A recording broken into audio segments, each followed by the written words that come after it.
E, em sequência ao exame físico, em sequência à anamnese, nós temos o exame físico. E dentro do exame físico também tem uma sequência a ser realizada, né? Então, qual é o objetivo do exame físico? Né? É avaliar o paciente como um todo, né? E, através dessa avaliação, realizar o levantamento das anormalidades, né? Após essa avaliação, o que a gente notou de anormalidade, né, no paciente? O que tem que ser, tem que sofrer uma intervenção aí para melhorar o quadro clínico desse paciente, né? Eu vou compartilhar a tela aqui do conteúdo e, se vocês não estiverem visualizando, vocês me falam, tá?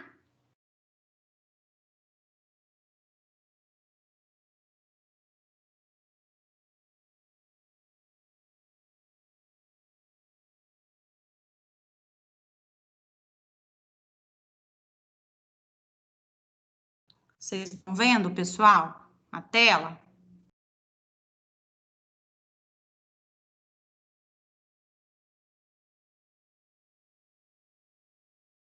Pessoal, vocês estão vendo a tela? Alguém pode me falar aí?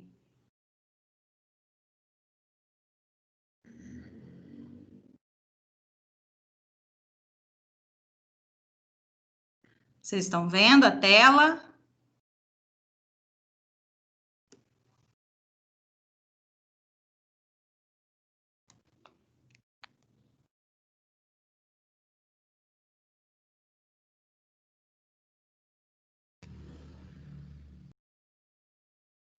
Pessoal, vocês estão me ouvindo? Porque ninguém me responde. Vocês estão me ouvindo? Certinho?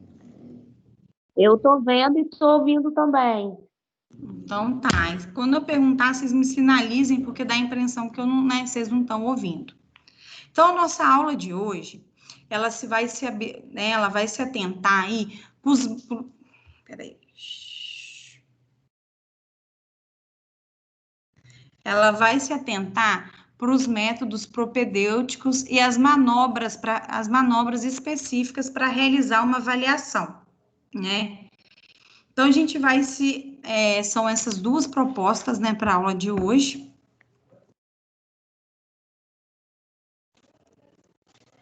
E os objetivos da nossa aula de hoje nós vamos identificar esses métodos propedêuticos, né, que são utilizados para realizar o exame físico, nós vamos reconhecer, né, as variações desses métodos, os tipos desses métodos, né, através da inspeção estática, da dinâmica, da palpação superficial e profunda, da percussão e os sons identificáveis e os locais de ausculta. E nós vamos conhecer as principais manobras específicas com o intuito que? De auxiliar aí na confirmação de um diagnóstico. Então, nós vamos iniciar com os métodos propedêuticos. O que vem ser esses métodos propedêuticos, né? Os métodos propedêuticos são o quê? São as etapas da realização do exame físico. Primeira coisa, quando a gente vai realizar um exame físico no paciente, né? Primeiro, eu já falei com vocês, a gente precisa realizar a anamnese, né? Como a gente praticou na disciplina passada. E nós precisamos o quê? Realizar uma avaliação do paciente, né? E como que se dá essa avaliação? Né? Desde que você tem o primeiro contato com o paciente, a gente já consegue o quê? Utilizar, né, os sentidos e as suas habilidades para observar e avaliar esse paciente. Então, quando a gente põe os olhos nesse paciente, o nosso olhar já muda, né? A gente já começa a observar ele de forma clínica, né? Para facilitar aí o diagnóstico da sua normalidade.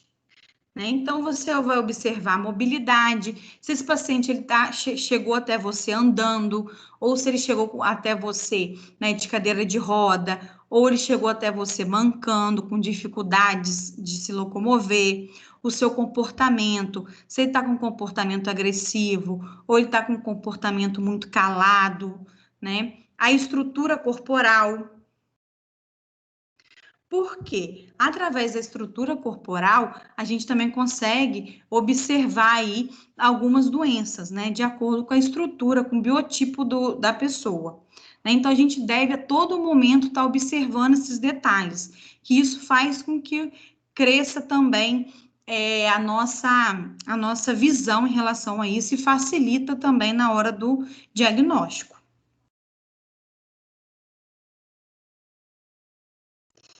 E uma coisa muito importante que a gente deve, né, sempre enfatizar, né, e dar a importância necessária em relação à privacidade do paciente.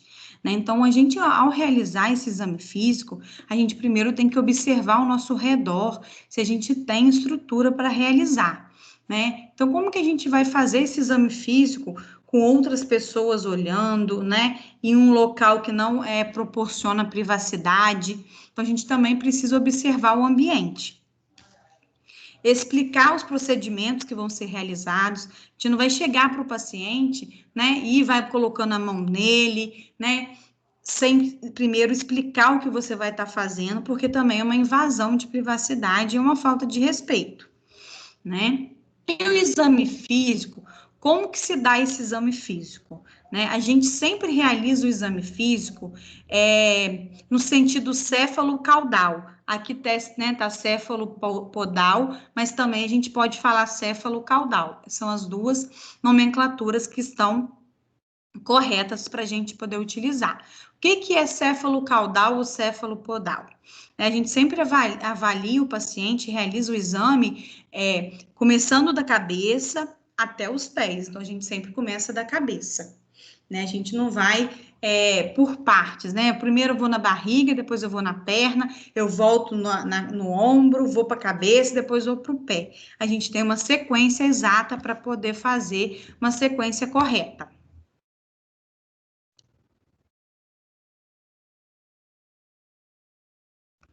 Vocês estão compreendendo, pessoal? Vocês podem me sinalizar aí? Tá dando para ouvir? Tá dando para entender? Sim. Tá? Então, quais são as etapas, né, desse exame físico, né? Os métodos propedêuticos, né, que são realizados no exame físico. A gente tem a inspeção, a palpação, a percussão e a ausculta. Então, esses 4 procedimentos aí que a gente tem para realizar um exame físico. Lembrando que a gente tem essa sequência também para seguir, né? Então, a gente não faz uma ausculta de um paciente sem antes realizar uma inspeção dele, né? Uma avaliação dele. Então, a gente tem que seguir, né, a ordem aí para não dar errado e para não prejudicar na hora de você traçar aí um diagnóstico para ele.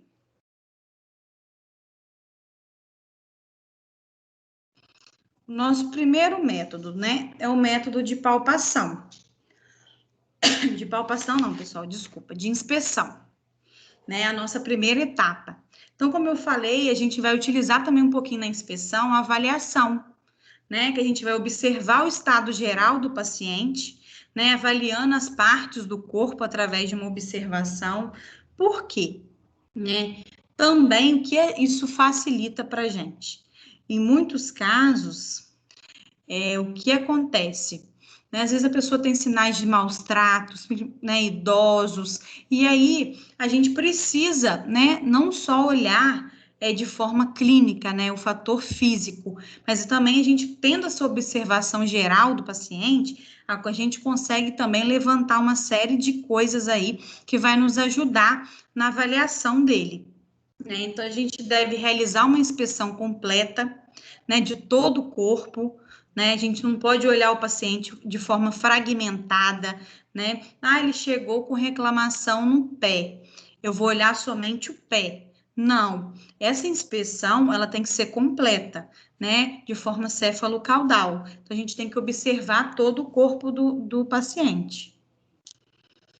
E depois, a gente vai observar as anormalidades, né? Anotando os dados relevantes para o planejamento dos cuidados. Né? Você fez essa avaliação, essa inspeção, você vai anotar aí o que você observou, né, dentro aí dessa sua inspeção, né? O que te chamou a atenção relacionado aí às anormalidades.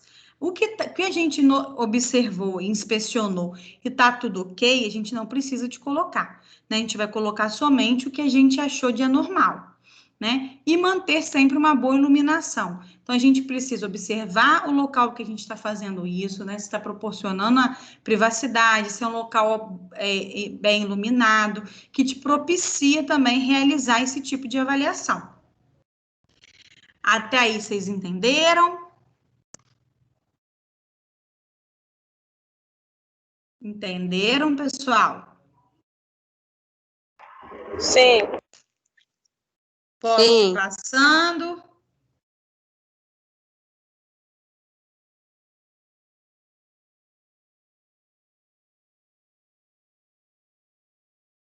Posso ir passando, pessoal? Porque eu falo meio acelerado. Qualquer coisa vocês me falam. Pode. E aí nós temos os tipos de inspeção. Nós temos a inspeção estática, né, que a gente vai fazer o quê? Essa inspeção com o paciente parado, onde a gente vai observar os contornos anatômicos e o formato do corpo. Como eu falei com vocês, né? Até o formato anatômico de cada pessoa, isso pode o quê? Desencadear uma degenerativa. Então, é importante a gente observar esse paciente parado. Então, isso é um tipo de inspeção estática. E nós temos a inspeção dinâmica, né, que o enfermeiro ele pede para esse paciente realize alguns movimentos, observando e avaliando com atenção. Então, se ele chegou se queixando, né, de dor no braço, igual está um exemplo aqui da enfermeira com o paciente, né, você vai pedir para ele fazer movimentos ali, para você ver, né, se a dor está um exemplo, né? Se ele está sentindo dor na hora que ele estende o braço, né? Flexiona o braço, ou na hora que ele contrai o braço. Então, isso é importante a gente realizar essa inspeção dinâmica. Aí, dentro da inspeção, a gente tem alguns tópicos que a gente precisa observar, né? O estado geral do paciente, né? Que é aquela avaliação de modo geral. O nível de consciência desse paciente, né? Se ele está um paciente consciente ou não está um paciente consciente, está um paciente desorientado, né? Não está falando, né? Nada de forma clara, né? Ou não está orientado no tempo, no espaço, vocês não sabem nem onde que está, né? A linguagem desse paciente, né? Se ele está conseguindo se expressar legal através da fala ou não, o movimento e a sua postura, a coloração da pele de mucosa, o estado geral, nutricional, que é muito importante, né? Às vezes, quando a gente realiza essa avaliação, sem antes realizar um exame físico, somente com a avaliação, a gente já consegue observar que esse paciente está desnutrido, né? Ou que esse paciente está em um nível de obesidade muito grande. Então, é importante a gente avaliar esse estado nutricional, que através da inspeção a gente consegue já ter uma noção. A hidratação desse paciente, se esse paciente está hidratado ou está desidratado, né? Então, a gente consegue aí observar através dessa inspeção e a higiene desse paciente, né? Se ele está com bons hábitos de higiene ou não. E aí, nós vamos, depois que a gente realiza essa inspeção, a gente vai para o método da palpação, né? A gente já vai aí colocar a mão na massa aí, né? Então, a palpação, ela é baseada o quê? No tato, né? E na pressão que você exerce sobre determinada parte do corpo do paciente, né? Então, ela é realizada através do toque, né? Em superfícies, em segmentos corporais, e a gente pode detectar algumas modificações relacionadas a essa palpação, né? Ao palpar esse paciente, né? Em certas partes do corpo, né? Para poder a gente observar alguns achados de anormalidade, a gente pode o quê? Dentro da palpação, a gente já pode observar a textura da pele desse paciente, né? O volume e a forma, a espessura da pele, a sua consistência, se existem flutuações, se tem frêmitos, né? Flutuações, eu vou dar um exemplo. É um paciente com ascite, né? Que é com água, né, dentro do abdômen, né? O abdômen, ele fica ali meio flutuante ao você tocar, né? Frêmitos é o quê? Se você, ao tocar, você ouviu algum som, né? De anormalidade. A localização dos órgãos, né? Então, é importante a gente ter noção né, da onde está localizado cada órgão, a elasticidade aí dessa pele, a temperatura, a sensibilidade tátil e dolorosa e a presença ou não de edema ou massa. Alguém quer falar alguma coisa? Tá tudo tranquilo aí, pessoal?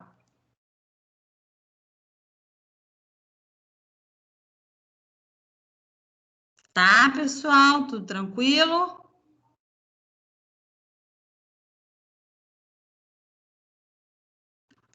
Sim. Então tá bom. Ok.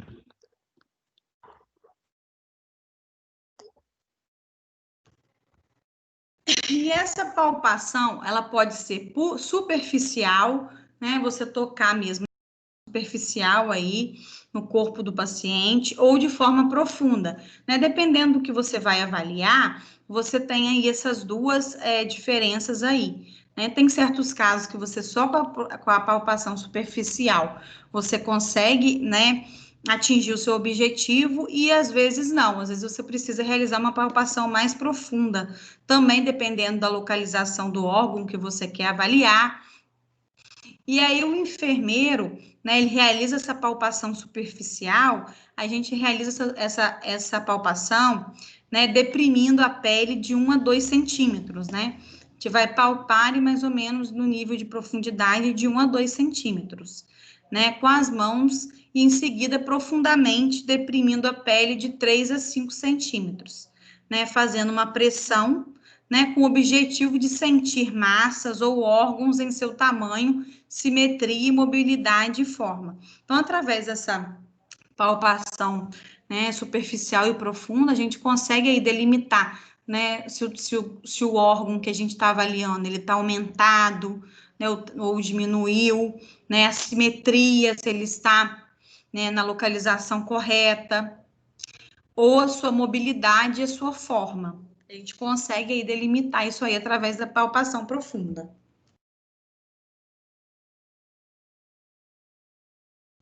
Aí aqui nós temos alguns tipos de palpação, né? Nós temos a palpação com a mão espalmada ou bimanual. Vocês estão vendo a figura? Eu Vocês tô. estão, né? Então, essa palpação com a mão espalmada, ela é utilizada, né? Toda a palma da sua mão, de uma ou de ambas as mãos. Então, você pode utilizar uma mão só ou duas, dependendo do que você vai avaliar, né? Então, ela coloca a mão, né? Inteira ali, né? Para você o quê? Palpar, dependendo da região, né? Ou região de fígado, né? De baço, e aí o paciente, o ideal é que ele fica, né, deitado para que você consiga ter uma dimensão maior quando você for apalpar.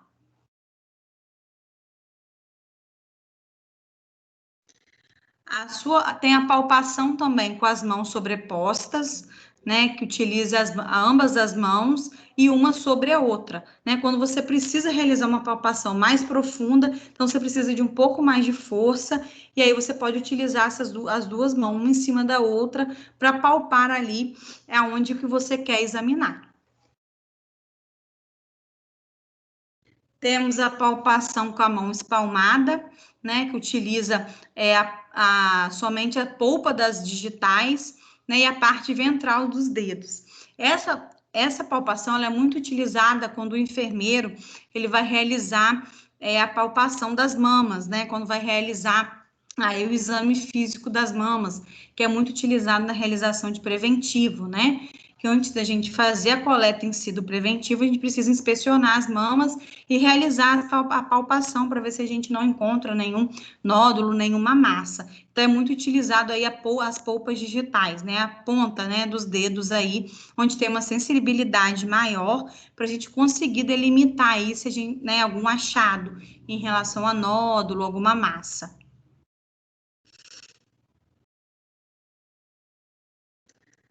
Nós temos a palpação com a borda da mão, né? Onde ele não coloca a mão por inteiro, ele põe a mão lateralizada, né? E a palpação com o dorso da sua mão, né? Que a gente utiliza muito aí para poder avaliar a febre, né?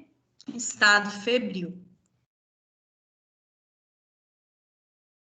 Nós temos a palpação em pinça, né, que a gente utiliza o polegar e o indicador como se fosse uma pinça.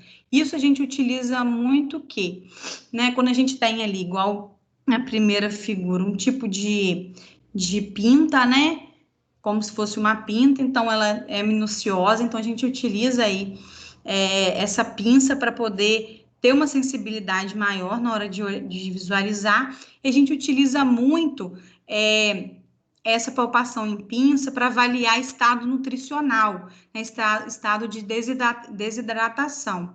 Então, quando o paciente está muito desidratado, né, como mostra na figura aqui, um exemplo, quando a gente faz essa palpação em pinça, né, na mão do paciente em cima, assim, né, quando o paciente está desidratado, quando você faz essa pinça, né, você faz essa com seus dedos, realiza essa palpação em pinça, na hora que você solta, né, demora a pele voltar ao normal. Então, isso é um indicativo de desidratação. Então, a gente utiliza muito para avaliar, né, o estado de desidratação do paciente. A palpação por dígito pressão, né, que a gente utiliza as polpas digitais também, né, as pontas dos dedos, aplicando uma leve compressão. Então, a gente está vendo aqui que ele está comprimindo, né, região de perna e região de mão, para o quê? Isso aqui a gente utiliza muito essa palpação dígito-pressão para avaliar edema, né, se esse paciente está muito edemaciado, inchado, porque a gente faz essa compressão e quando a gente tira os nossos dedos, fica ainda fica aquela lacuna, aquele buraquinho, né, como dizem, né? Essa pele demora a voltar. Então, isso é um indicativo aí de inchaço.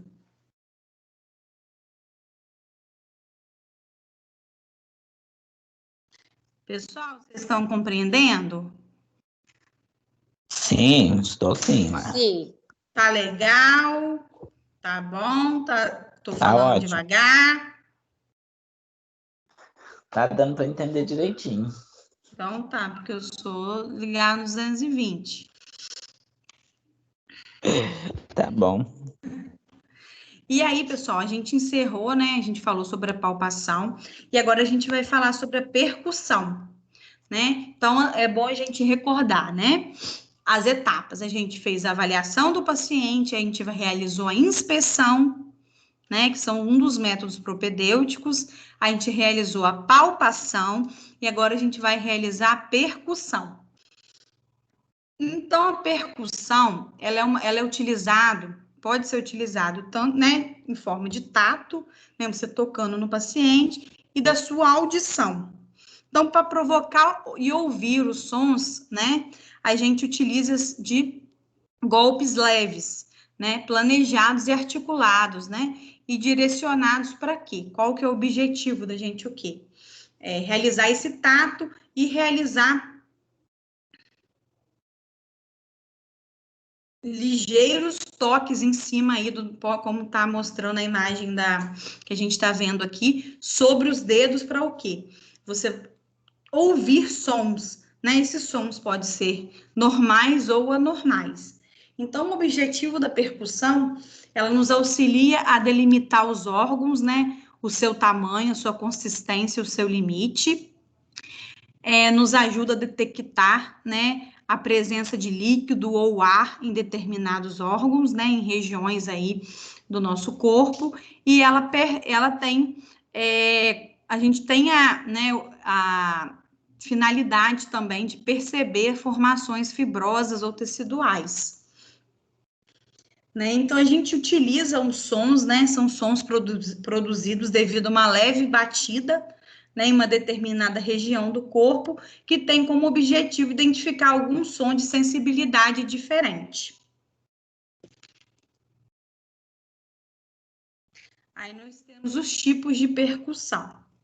A gente tem a percussão direta, né, que são realizados né, golpeamentos com as pontas dos dedos, né, os dedos eles devem estar fletidos e os movimentos de golpear são feitos pela articulação do punho, né, então, como mostra a figura aqui, né, a gente vai, né, delimitar ali a nossa mão na região que a gente quer realizar essa percussão, e a gente vai fletir aí esses dedos e realizar esses golpes, né, utilizando o punho.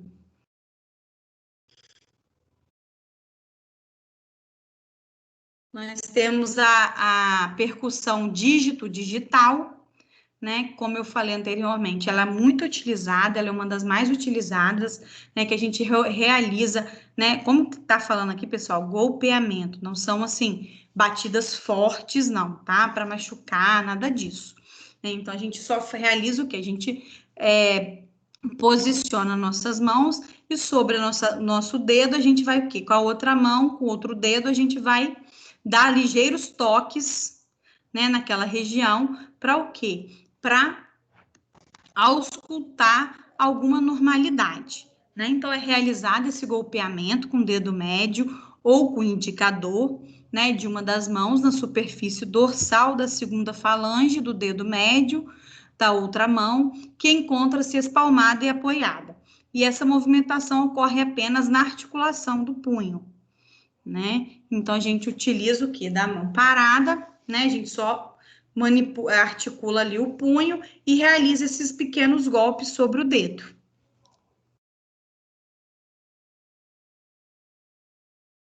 Nós temos a percussão. Punho percussão, percussão com a borda das mãos, né? E tem como objetivo, né? Como é utilizado? Com a mão fechada ou com os dedos estendidos e unidos, golpeia-se a região desejada com a borda ulnar, verificando a ocorrência de sensação dolorosa. Então, como está mostrando aqui na figura, ou você pode fazer golpear com as mãos fechadas ou com as mãos abertas, né? No sentido, né? A sua mão no sentido para cima. Né? Então, esse tipo de percussão é muito utilizada, pode observar que aqui todas as figuras, elas mostram somente a parte das costas, né? Ela é muito utilizada para você observar algumas anormalidades envolvendo a parte dos rins. Então, esse tipo de percussão é muito utilizado para avaliar rins. Temos a percussão por piparote, né? Com uma das mãos, a enfermeira golpeia um lado do abdômen, enquanto a outra mão, posicionada na região contralateral, capta as ondas de líquidos que se chocam com a parede abdominal. Então, com uma mão você vai segurar, né, um lado do abdômen do paciente, e com a outra mão você vai o quê? Dar, né, ligeiros golpes aí.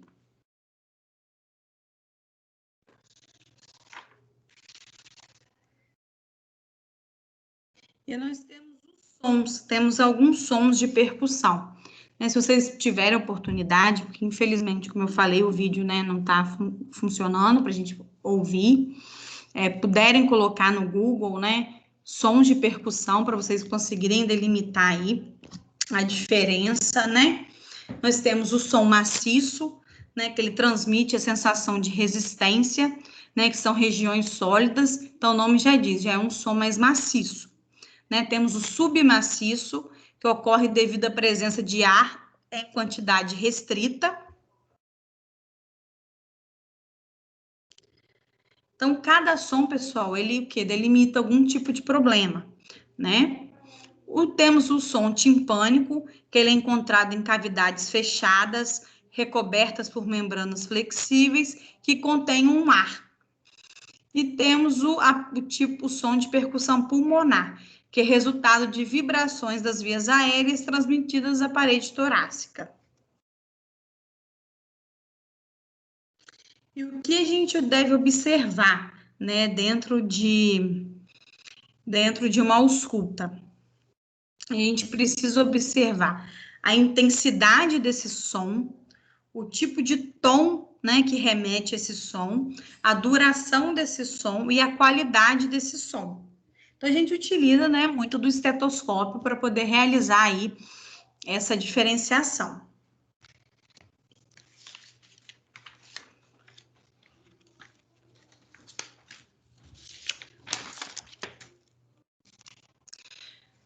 A ausculta, né, ela é utilizada do estetoscópio, né, para ouvir os sons e os ruídos, e eles são decorrentes de vibrações de suas estruturas na superfície do corpo. Né, o estetoscópio, ele deve ser preferencialmente colocado sobre a pele nua, né, então se a gente colocar sobre a roupa do paciente, esse som vai ficar o quê? Abafado, a gente não vai conseguir ouvir ele de forma nítida. E, né, devem ser observadas as características desses sons. Aqui, pessoal, mostra algum tipo de, né, de ausculta, né? Que a gente consegue auscultar através do estetoscópio.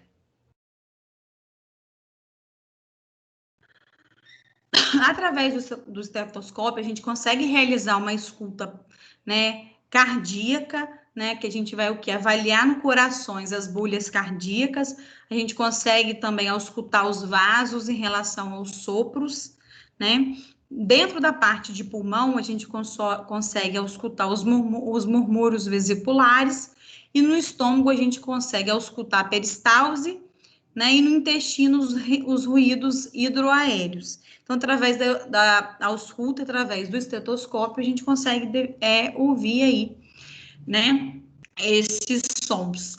Lembrando, gente, que sem um estetoscópio, né, a gente não consegue.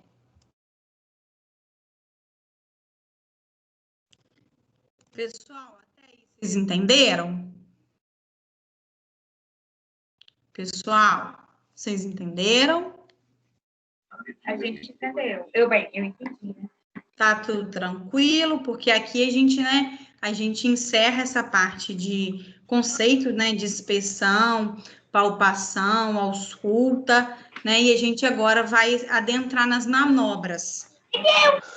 A gente pode dar sequência? Pode. Bom, da minha parte, pode. Professora, Oi. é porque minha internet estava muito ruim e aí agora eu só queria tirar uma dúvida. Por exemplo, essa parte de ausculta e tudo, a gente vai ter uma aula prática referente a isso? Então, essa disciplina são os fundamentos, né? Ele vai estar introduzindo a disciplina, para depois vocês terem aí né, a prática, né, mais de forma específica, referente a esses conceitos. Ah, entendi. É por conta dos sons, essas coisas, na hora que eu estava lendo sobre isso ontem, e aí eu fiquei na dúvida se a gente iria já aprender a fazer, entendeu? A ouvir, reconhecer. Então, o que acontece? O que aconteceu? Eu até falei, eu acho que você não tinha entrado ainda. Se vocês entrarem no portal de vocês, vocês vão observar que o vídeo da aula não está disponível. Está dando um erro, isso está dando a nível de Brasil, né? Não é só aqui. E aí, por isso que, né, assim, né, eu estou dando a aula, né, conforme os slides, né? Mas isso, né, teria que ser pelo vídeo, né? E aí, através do vídeo, tinha, né, eu acredito que tinha esses sons, né? Então, esse problema, né, eles estão lá para resolver, né? E assim que tiver disponível, vocês vão conseguir ter acesso. Mas, por enquanto, a gente está fazendo aqui pelos slides, tá bom? Tá bom, então. Obrigada. Nada. Ô, Lara, Oi. ela falou uma coisa muito importante mesmo, porque, assim, essa teoria aí, a gente ouvindo, assim, é fácil, né? Mas, assim, a prática, né, de você fazer e saber o que está acontecendo é totalmente diferente, né? Porque essa aqui já é uma disciplina de fundamentos, né? Ela está iniciando aí essa eu né, entendi. essa temática, entendeu? Aham. Ah, então tá bom. Mas deu para entender direitinho. Então, tá bom.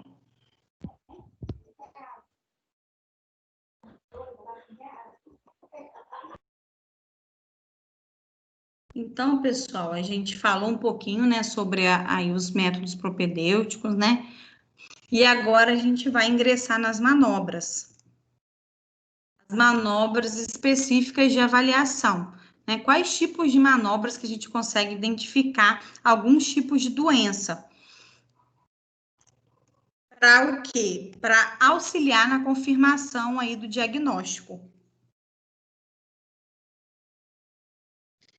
Aqui a gente já vai o quê? A gente vai se atentar ao abdômen, né? Aqui está falando a parte de avaliação de abdômen, né? Dentro da percussão, quando a gente vai avaliar um abdômen de um paciente, a gente tem uma ordem a ser seguida, né? Para realizar essa percussão.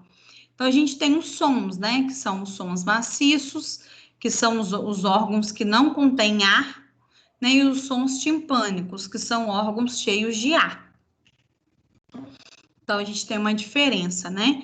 Entre o som maciço e o timpânico.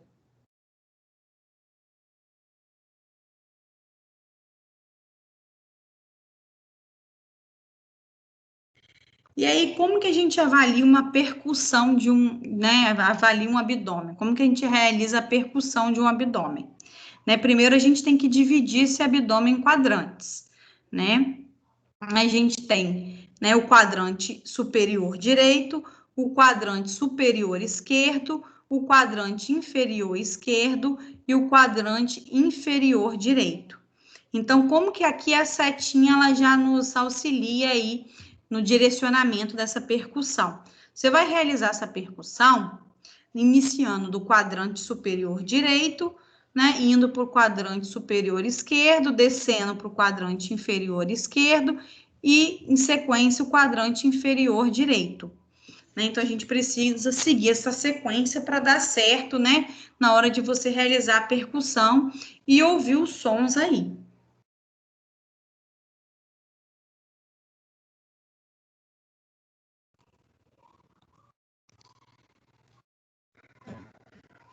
Dentro da percussão, né, como eu falei com vocês, temos os sons timpânicos e os maciços. E dependendo do órgão, né, para cada tipo de órgão tem um tipo de som. Né? Então, o som timpânico, a gente consegue auscultar o som timpânico, né, através do órgão, né, do estômago, do intestino, da bexiga, da aorta e da vesícula biliar. E o som maciço, a gente consegue auscultar através do fígado, do baço, do pâncreas, do rins e do útero. Então, a gente tem uma diferença. E se a gente não auscultar isso, né, dependendo de cada órgão, o que que acontece? Já é um sinal aí de anormalidade, né? Então, já são sons característicos de cada órgão, né, dentro da sua normalidade. Quando a gente não ausculta isso, então a gente o quê? Cria um alerta que tem alguma anormalidade.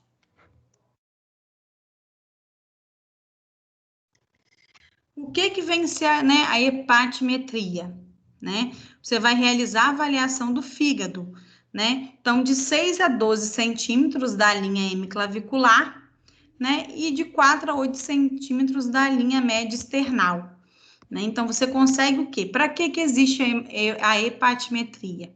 Né? Qual é a função dela? É delimitar o tamanho do fígado, né? Através dessa avaliação, a gente consegue delimitar se esse fígado está em tamanho normal ou não.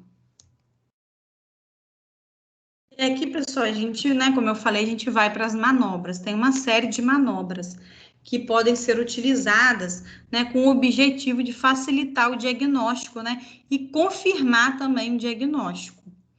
Antigamente, né, se utilizava muito mais o exame físico, né, e essas manobras para diagnosticar doenças, né, do que nos dias de hoje. Por quê? Nos dias de hoje a gente tem o quê? Uma facilidade com os exames, né? Exames de imagem, exames aí bem específicos. Então, acabou criando-se um comodismo também, né, de não realizar esse exame físico de forma minuciosa.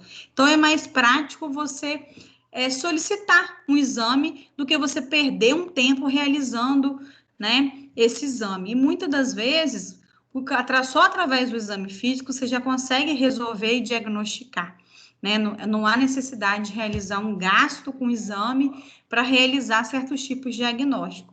Aí a gente vê que hoje em dia não é assim que acontece, né? É mais fácil e prático pedir um exame.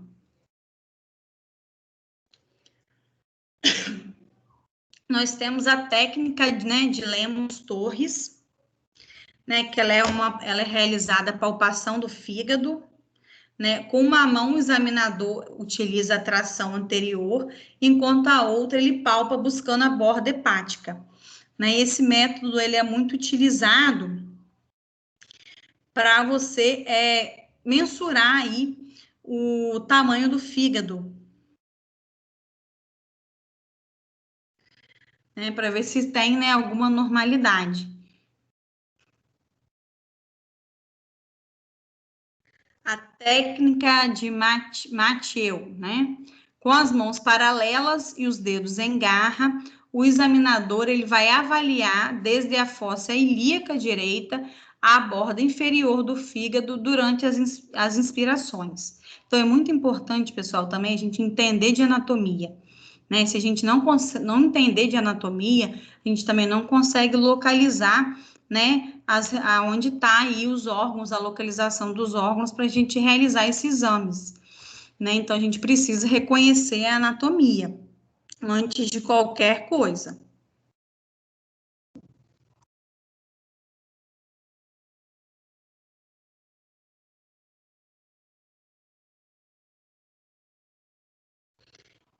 Esse sinal de Murphy, ele é muito utilizado para paciente que está com inflamação na vesícula biliar. Né? É utilizado, né? Ele é positivo quando há uma parada brusca da inspiração, o paciente para de inspirar durante a compressão do ponto cístico. Né? Então, você pede para o paciente, né, dar uma segurada na respiração e você faz aí essa manobra de forma profunda para poder comprimir esse ponto. Então, ele é muito utilizado por quem está com inflamação na vesícula, né?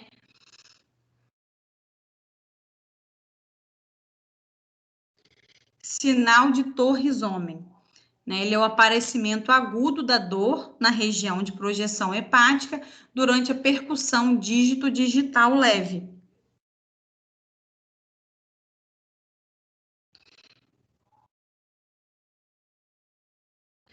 Esse sinal ele é muito indicativo para paciente que tem algum abscesso hepático, né, ou até bacteriano na região de abdômen. Sinal de Joubert, né? Você vai o quê? Auscultar sons timpânicos ao invés de maciços. E durante a sua percussão na região de projeção do fígado, é observado um pneumoperitônio. Um exemplo disso, para você realizar esse sinal de Joubert, é para você identificar a úlcera péptica. É muito utilizado para você confirmar o diagnóstico de úlcera péptica. Sinal de Giordano. É uma dor, a percussão na região lombar e indica cometimento renal. É positivo em litíase e pielonefrite aguda. Então, esse sinal de Giordano é o quê? É dar pequenos socos em região de rins, né? Como mostrou até anteriormente. E é muito utilizado para diagnosticar problema a nível renal.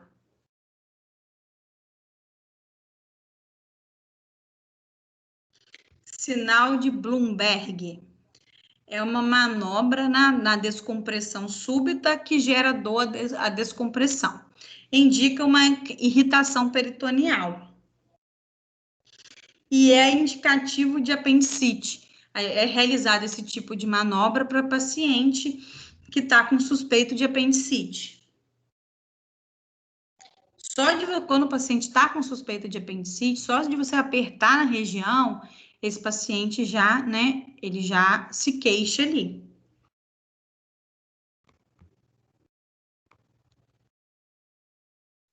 Sinal de Rovsing. É uma dor na fossa ilíaca né, direita, a palpação da fossa ilíaca esquerda, indicativo de apendicite. Também é uma manobra para poder ajudar na confirmação de diagnóstico de apendicite. Sinal de Cullen e de Gray-Turner. É uma equimose periumbilical e nos flancos, ambos causados por uma hemorragia peritoneal. Então, é uma pancreatite aguda grave.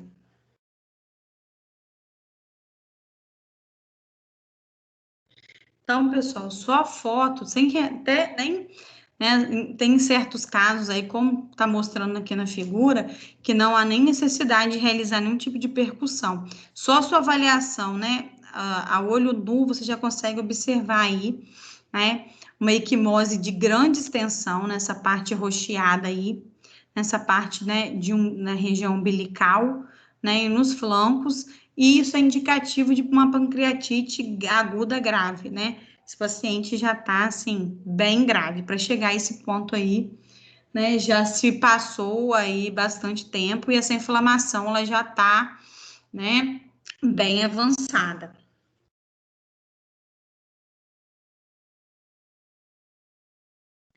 Sinal de obturador e de pessoas.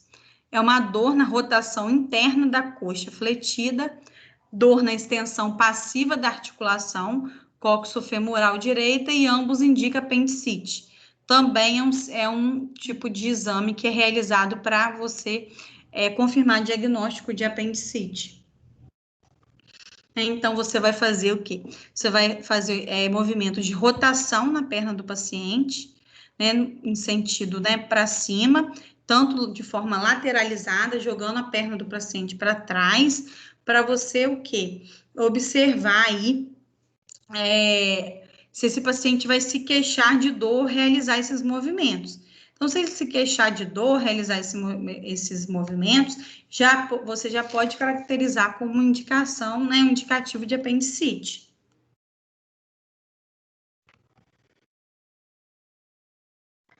Manobra de Schuster, né?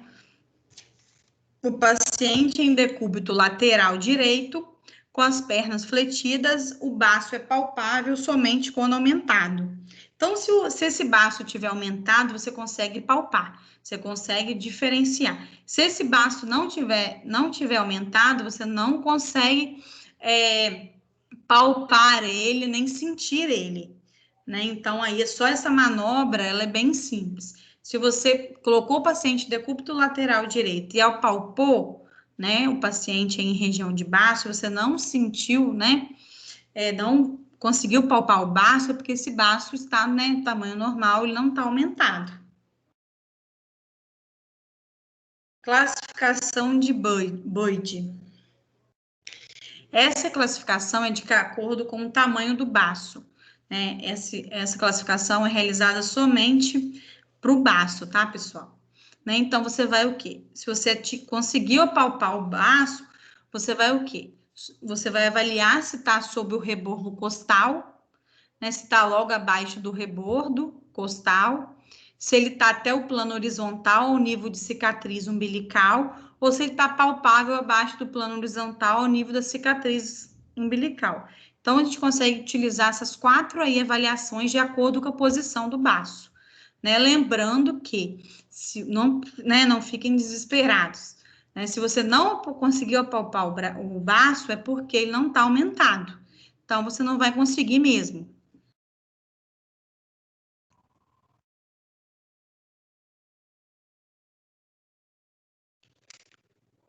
Sinal do Piparote. É positivo na ascite de grande volume. A gente realiza essa percussão na lateral e observa se há transmissão de ondas no flanco oposto. Então, essa questão da ascite, ela é muito interessante, porque você realiza até essa manobra aí, né, para observar se há uma flutuação aí, porque se tiver ar quando você palpa e aperta de um lado e segura do outro, você vê ali até o abdômen se, né, se mexendo, né? Mas com ascite, né, com água em região abdominal, você já consegue observar, né, a olho nu, que há uma alteração aí no tamanho. Então, aqui a gente trouxe umas figuras ilustrativas, né? Aqui já tem um acúmulo muito grande, né, na parede aí intraabdominal. Há um abaulamento ali muito grande e a gente observa o quê? A ascite, ela é muito fácil de você diagnosticar, porque ela, de um dia para o outro, esse acúmulo de líquido, ele é muito nítido, ele cresce de forma muito desordenada. Então, quando o paciente está, né, com ascite, a gente logo já consegue observar, porque é um crescimento acentuado aí de água nessa parede. Então, a gente, né, só nessa figura aqui, sem precisar de fazer nenhuma manobra, a gente consegue já observar que tem uma alteração aí na parede abdominal desse paciente.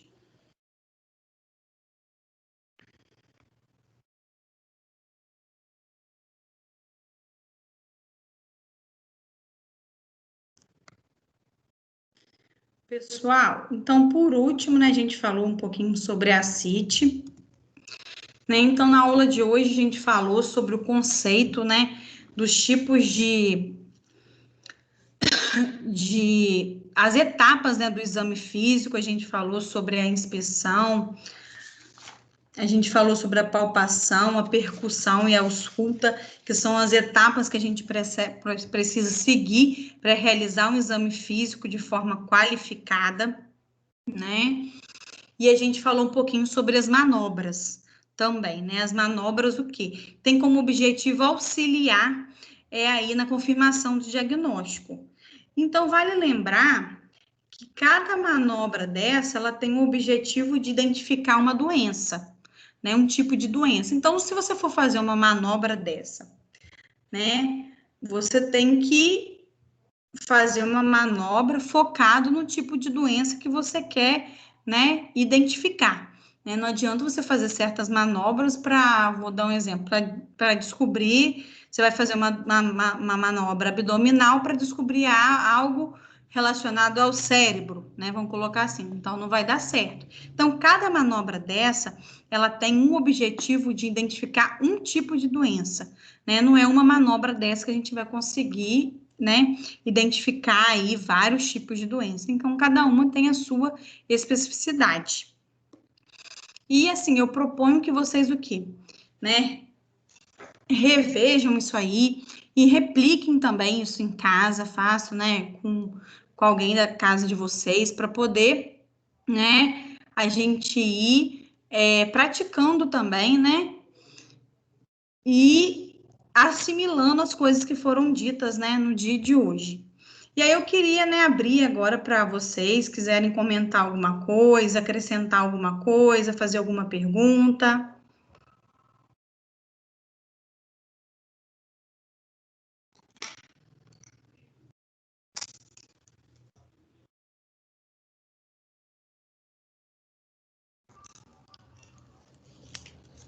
Pessoal, vocês querem fazer alguma pergunta?